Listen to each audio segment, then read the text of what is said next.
Repeated measures ANOVA. With JASP.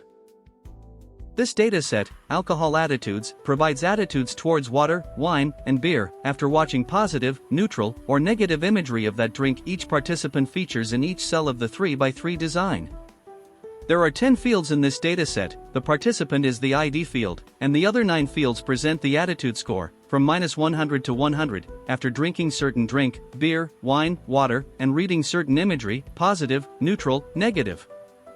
For example, the field beer pose means attitude towards beer after watching positive imagery. This example JASP file demonstrates the use of repeated measures ANOVA. Specifically, we will test whether participants have different attitudes towards different kinds of drink, and whether the attitudes can be manipulated by valence of the imagery. This example tells us how to enter data, how to show ANOVA table, how to do assumptions check, draw descriptive plot, conduct post hoc test, and examine simple main effects results. We will demonstrate how to achieve the same results as shown in this example step by step.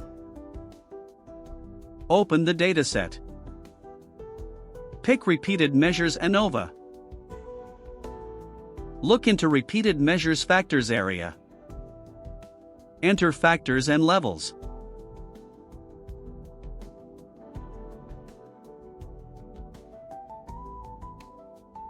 Move the 9 fields into corresponding repeated measures cells.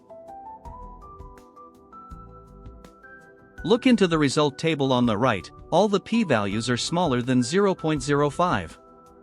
Check sphericity tests and corrections under assumption checks. Also move drink and imagery factors into post hoc test to review the details. Draw descriptive plots. Do simple main effects test to find p-value less than 0.05.